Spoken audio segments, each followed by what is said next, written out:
네, 안녕하세요. 제가 지난주에는 A형 독감 때문에 커뮤니티에 게시글로 한 주를 대체를 했습니다. 지금 뭐 완전히 100% 낯은 것 같진 않지만 그래도 옮길 정도는 아닌 것 같습니다.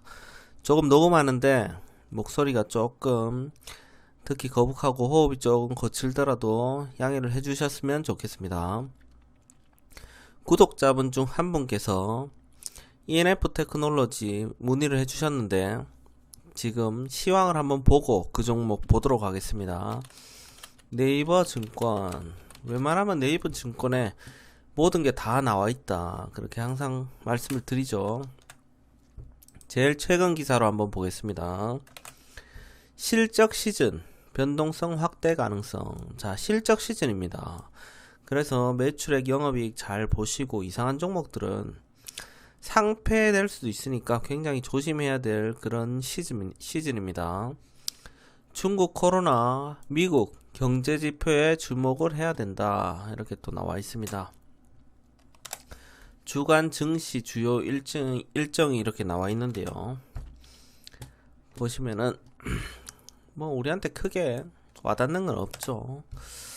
자, 밑에 내용 보겠습니다. 2400선이 코앞이다. 중국 코로나가 변수에 있다. 24일 한국 거래소에 따르면 지난주 코스피는 전주 대비해서 1.28% 올랐다. 연휴 시작을 앞두고 이틀 연속 상승하면서 2400선을 눈앞에 두고 있다. 지난주에 보니까 뭐 보유 종목들이 조금 오른 애들도 있고 내려가는 애들도 있고 개별 종목으로 조금 차이가 있던데, 이럴 때 쭉 꾸준하게 올라갈 때는 지수에 또 베팅하는 게 좀 유리해 보이긴 해 보였습니다. 지난 16일 코스피는 한 달 만에 장중 2400선을 회복하기도 했다. 코스닥 지수는 전주보다 0.86% 상승한 717.97의 거래를 마쳤다. 이 기간 외국인 투자자가 유가증권 시장에서 1조 4천억 정도 순매수하면서 지수를 끌어올렸다. 특히 외국인은 5거래일 연속 순매수를 이어갔다. 기관과 개인은 각각 9,447억 원, 4,729억 원을 팔아치웠다.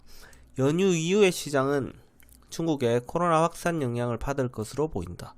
최근 랠리의 요인 중 하나는 중국 경기 재개, 리오프닝에 대한 기대였다. 하지만 이번 춘제 이동을 계기로 농촌 지역의 코로나 확산에 대한 우려가 커지고 있다. 자, 중국도 주요 명절이 있으면서 코로나 확산에 대한 우려가 지금 있는 상태다. 강대석 유안타 증권연구원은 중국이 본토 확진자 집계를 중단하면서 각 지역 정부의 발표나 뉴스 플로우에 대한 의존도가 높아졌다며 언론 보도 내용에 따라 관련 주의 변동성이 확대될 수 있다고 설명했다. 새해 들어 달러가 약세를 보이는 점은 긍정적이다. 아시아 시장이 경기 침체에서 회복되면서 미국보다 매력도가 커졌고 국내 증시는 글로벌 경기에 가장 민감하기 때문에 특히 유리하다는 분석이다. 우리가 느끼기에는 국내 증시는 글로벌 증시가 이렇게 빠지면 더 빠지고, 또 무슨 특별한 지역의 악재가 이렇게 생기면 우리는 거기에 또 영향을 받고, 올라갈 때는 못 올라가고 내려갈 땐 팍팍 빠지는 이런 느낌인데, 기사는 뭐 우리나라 증시도 매력이 있다, 그렇게 또 나오고 있습니다. 미국 경제 지표 실적 발표에 주목해라. 이달 말 시작되는 올해 첫 미국 연방공개시장위원회 회의를 앞두고 발표되는 미국 지난해 4분기 국내 총생산과 12월 개인 소비 지출에도 관심이 쏠릴 전망이다. FOMC 회의는 오는 31일에서 2월 1일로 예정되어 있다. 항상 이게 FOMC 이후에 방향이 이제 하방으로 꺾이면 또 꾸준하게 빠지다가 어느 정도 많이 눌리면 또 꾸준하게 상승하는 이런 패턴이 꾸준히 나오고 있습니다. 문남중 대신증권연구원은 FOMC를 앞둔 상황에서 발표되는 두 가지 경제지표 결과는 베이비 스텝을 기정사실화하고, 이제 베이비 스텝이 나오게 되면 금리가 이렇게 쭉 올라가고 있는데 금리가 어디까지 올라갈지 예상하는 것은 불필요하다고 제가 항상 말씀을 드리고 있는데요. 그래도 이렇게 베이비 스텝으로 금리 인상 속도가 조금 한풀 꺾이게 되면 상승 고점에서 이제 하락 방향으로 조금씩 내려올 수 있다. 뭐 당분간은 이렇게 되지 않겠죠. 금리가 이렇게 쭉 올라갔으면 천천히 올라가다가 난중돼서 이제 좀 천천히 내려오는 그런 모습을 보이겠죠. 그래서 베이비 스텝으로 이렇게 나오면은 굉장히 증권가에는 전망이 좋을 것이다, 호재일 것이다, 이렇게 보는 견해가 많습니다. 성장세 둔화와 물가 둔화라는 조합으로 해석되면서 증시의 하방 경직성을 보여주는 역할을 할 것이라고 설명했다. 그는 GDP의 경우 금리 인상 여파가 실물 경제에 전이되면서 전분기보다 성장세는 위축되지만 개인 소비 지출 증가라는 버팀목을 확인하게 되는 계기가 될 것이라며 PCE도 물가 오름폭 둔화를 재확인시켜 줄 것이라고 설명했다. 물가도 굉장히 가파르게 올라갔는데 물가 인상 속도가 조금씩 둔화가 되는 그런 모습을 보여주고 있습니다. 국내외 주요 기업의 실적 발표도 주목할 만하다. 25일에는 삼성전기, LG노텍, 26일에 현대차, 삼성 SDS, 에코프로비엠, 27일에는 LG에너지솔루션, LG전자, 현대모비스, 포스코케미칼 등이 4사분기 성적표를 발표한다. 해외 증시에서도 테슬라 25일, IBM, 인텔, 비자, 마스터카드 26일 실적 발표가 예정되어 있다. 테슬라는 최근에 또 급격히 오름세를 또 올라가고 있습니다. 미국에는 조금 무거운 종목이라 하더라도 올라갈 땐 정말 강하게 올라가죠. 막 한 7%, 10몇 프로 이렇게도 훅훅 날아갑니다. 지금 우리가 주식 투자할 때 이렇게 쭉 떨어지다가 이제는 바닥이 어디일까 이런 생각을 하게 되죠. 그러면 지금 이 주가에서는 물려도 괜찮다. 조금씩 모아가면 된다. 여기가 바닥이 아니고 여기가 바닥이라 하더라도 조금씩 매수를 하면 또 언젠간 돌아선다. 그렇다고 경제 성장률이 지금 떨어지고 있는 건 아니죠. 꾸준하게 올라갑니다. 꾸준하게 올라가고 있기 때문에 증시가 이렇게 좀 떨어지더라도 결국에는 경제 성장률 따라서 조금씩 올라갈 거다. 그렇게 생각을 하시고 조금씩 모아 가시면 되겠습니다. 그럼 구독자 문의 종목이죠. ENF 테크놀로지 한번 보겠습니다. 제가 이 종목을 지금 봅니다. 모르는 종목이라서 보면서 한번 설명을 드리겠습니다. 일봉 차트로 보면 뭐 크게 나쁘지 않은 모습 그렇게 보여주고 있네요. 시가총액은 3,222억 원, 코스닥 215입니다. 그렇게 작은 회사는 아니다. PER 6.62배로 그렇게 높지 않고요. PBR 0.83배, 자기 자산 대비해서도 조금 저평가를 받고 있는 그런 상황입니다. 주가가 그러니까 많이 떨어졌다, 뭐 이렇게 보시면 되겠네요. 어떤 회사인지 저도 잘 모르는데 한번 보겠습니다. 기업 개요입니다. 동사는 반도체, 디스플레이, 프로세스, 케미칼 제조 및 판매를 목적으로 2000년 5월에 설립이 되었다. 한 20년 이상 된 기업으로 뭐 탄탄합니다. 동사는 반도체 및 디스플레이 제조 공격용 특수화학 제품을 연구개발 및 제조 판매하는 전자재료 사업 부문으로 이어져 있습니다. 전자재료 사업 부문의 품목은 크게 프로세스 케미칼, 화인 케미칼, 칼라 페이스트, 반도체, CMP용, 이거는 뭔가요? 슬러리.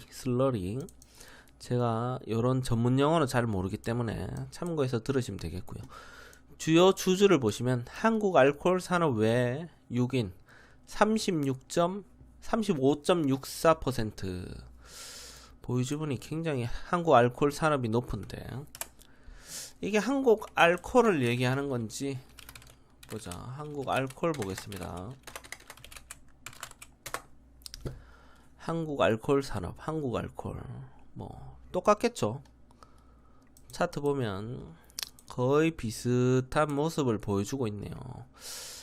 굉장히 비슷하다. ENF 테크놀로지 차트를 다시 한번 월봉으로 보겠습니다.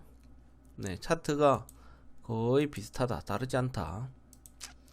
네, 종속 회사랑 이제 지주사하고 지주사 뭐 아무튼 이렇게 관계되어 있는 관계사들은 잘 보셔야 됩니다.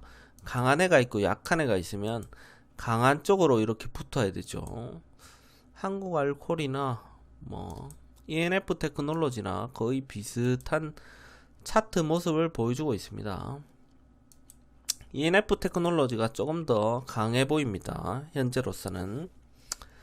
자, 그래서 ENF 테크놀로지를 투자를 하든지 한국알콜 하든지 뭐 별반 차이가 없어 보입니다. 일단 실적을 한번 보겠습니다. 주요 재무정보입니다. 매출액은 조금씩 올라가네요. 2029년도부터 2021년 작년까지, 재작년이죠 이제는, 조금씩 올라가고 있다. 영업이익은 그렇지만 재작년 21년도에는 굉장히 안 좋았네요. 한 반토막 이상 이렇게 났습니다. 2020년에 비해서. 코로나 때가 더 좋았다. 하기사 뭐 반도체 쪽은 코로나 때 나쁘지 않았죠. 전부 다 집에 있으면서 컴퓨터도 많이 팔리고. 그런데 작년에는 조금 안 좋았다. 재작년도 조금 안 좋았다. 영업이익률은 안 좋았을 때 한 5% 정도 나왔고, 순이익률도 한 3.46%. 그렇지만 뭐 부채 비율도 68%로 부채도 별로 없고, 유보율, 현금 보유율도 4,500%, 현금도 굉장히 많고, 뭐 굉장히 탄탄한 그런 기업으로 보입니다. 주요 뉴스가 있었는지 한번 보겠습니다. 기사가 많이 없네요. 작년 2월부터 이렇게 나와 있는데, 주당 얼마 현금 배당을 하겠다, 뭐 이런 기사들. 그러면 올해 2월도 배당을 하면은 굉장히 좋을 것 같은데 아직 그런 기사는 없습니다. 보자. 박기수 각자 대표 신규 선임했고 509억 규모의 신규 시설 투자를 결정했다. 어떤 신규 시설 투자인지. ENF 테크놀로지는 반도체용 불산 제조 설비 증설 목적으로 509억 원 규모 신규 시설 투자를 결정했다고 26일 공시했다. 이는 자기 자본 대비 14.7%에 해당한다. 자, 돈을 쓰는 거죠. 공장이 이렇게 있는데 신규 시설을 돈을 14% 정도 들여서 설비를 증설을 했다. 그런데 이제 수요가 많으면 굉장히 돈을 많이 벌겠죠. 그런데 수요가 적으면 요것도 이제 투자가 실패로 돌아가면 주가는 꺾인다. 뭐 그렇게 보시면 되겠고요. 미래일은 모릅니다. 우리가 항상 뭐 잘 되겠지, 잘 안 되겠지 이렇게 예측을 해도 맞추기는 어렵다. 사실은 벤자민 그레이엄이나 피터 린치나 워렌 버핏도 다 하는 말이 있죠. 내년 5년 뒤, 10년 뒤에 주가가 이렇게 올라가는 거는 그만큼 그 회사가 좋아질 거라는 그런 실적이 나와야 되죠. 만약에 10년 뒤에 이 회사 실적이 안 좋아지면 당연히 주가는 내려간다. 이걸 우리가 맞춰야 되는데 사실은 증권사에서도 뭐 미리 예측을 하지만 빗나가는 경우도 굉장히 많습니다. 그렇지만 100억 정도 벌 거다 했는데 90억 번다. 이런 것 때문에 뭐 주가가 이렇게 쭉 빠진다 이러면 매수 들어가야죠. 왜냐면은 좋아지고 있는데 컨센서스보다 조금 좋지 않았다. 이래서 주가가 폭락하고 이런 것들은 크게 의미가 없습니다. 뭐 굉장히 좋아질 거라 생각했는데 반대 방향으로 완전히 막 엉망으로 나온다 이러면 이제 잘 보셔야 되죠. 근데 그런 게 아니고 천천히 성장한다. 그래도 꾸준하게 성장한다. 좋은 쪽으로. 그러면 투자를 하는 게 맞죠. 일단은 반도체용 쪽은 수요가 계속 좋아질 거라고 우리는 항상 생각합니다. 반도체도 이렇게 사이클이 있는데 미래는 다 반도체 아니겠습니까? 반도체 없이는 돌아가는 게 아무것도 없다. 그래서 반도체 쪽은 잘 될 거다. 그렇게 생각을 하죠.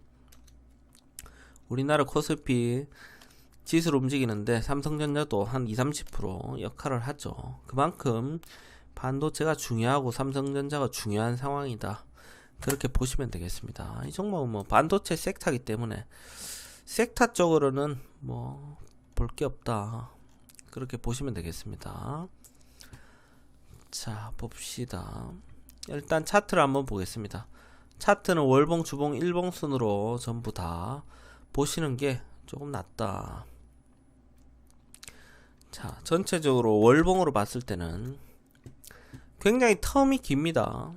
텀이 보시면은 한 5년 동안 요렇게 상승했다가 하락했다가 횡보 구간이 5년 정도 있었고, 그 이후에 한 2-3년은 또 상승을 했죠. 2-3년 상승하다가 코로나 이전에는 모든 종목이 다 꺾였기 때문에 다 꺾였고, 코로나 이후에 이제 상승, 정말 굉장한 상승이 나와줬네요.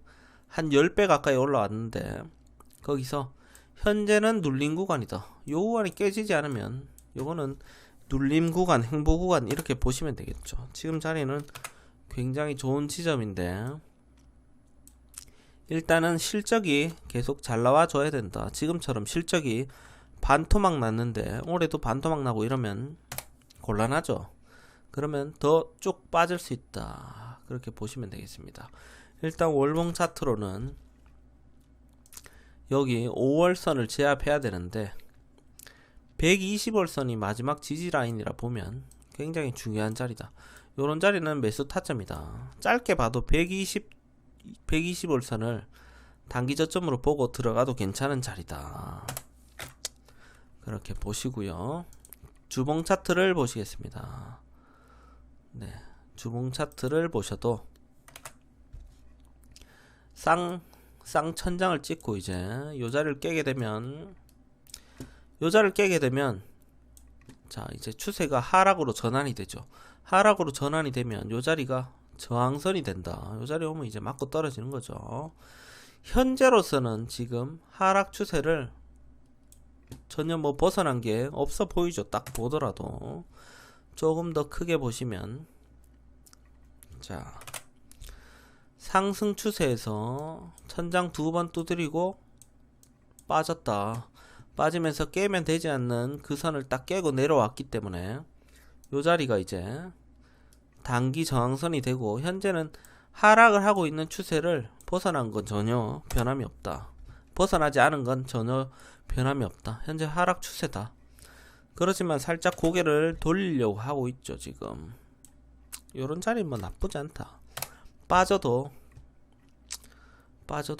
나쁘지 않다. 지금 요 자리가 깨지면 안 되는 자리인데 요 자리를 깨고 내려왔죠. 요 자리 올라가면 이제 1차 매도 자리다.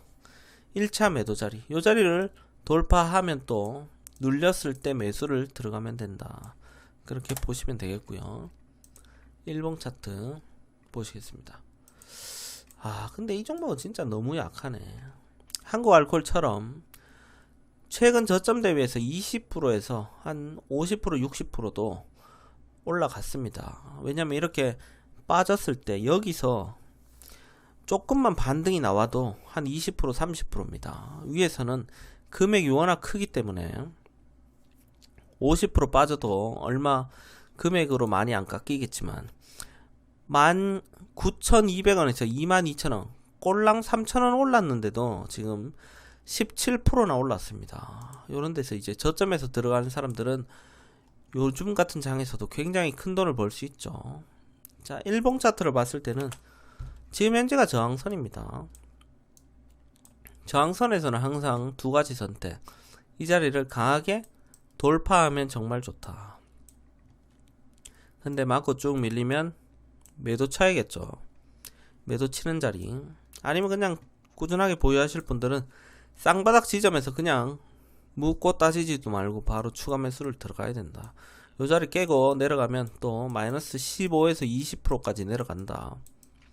그런 것까지 다 고려해서 풀베팅을 하는 거는 정말 최악수라고 보시면 됩니다. 일단 현재로 봤을 때는 강한 수급이 들어온 적이 거의 없습니다. 그나마 뭐 예전에 지금 11월 달에 수급이 조금 강한 게 두 개가 들어왔는데, 네, 요쯤에서 들어왔는데 별로 강하지가 않다. 뭐 이렇게 강한 수급이 한번 딱 들어와 줘야 되죠. 요런 수급이 들어와 줘야 되는데, 일단 현재로 봤을 때는 약하다. 거래량이 약하다. 그래서 요 자리를 막고 한 번 더 밀렸다가 쌍바닥 찍고 올라오는 게 좀 더 편하지 않을까, 그렇게 생각을 하는데, 언제 수급이 강하게 들어오고 이런 건 저도 모릅니다. 그렇기 때문에 이런 자리에서 만약에 내가 매수를 하고 싶으면 소량으로 들어가야죠. 뭐 조금 먹고 나와야지. 네. 이런 중요한 자리에서는 50대 50의 확률이기 때문에, 그리고 지금 거래량이 별로 없기 때문에 들어갈 거면 그냥 소량 들어가고, 아니면 그냥 강한 수급이 들어올 때까지는 구경하는 게 좀 낫지 않을까, 그렇게 생각을 합니다. 그래도 지금 이제 바닥이 어딜까 이렇게 생각을 다 하는 시점에서 조금씩 모아 가시는 게, 요런 자리는 충분히 모아갈 만한 자리로 보입니다. 그럼 오늘 ENF 테크놀로지 영상도 조금이라도 도움이 되셨다면 좋아요 눌러주시고요. 구독하기도 부탁드리겠습니다. 수고하셨습니다.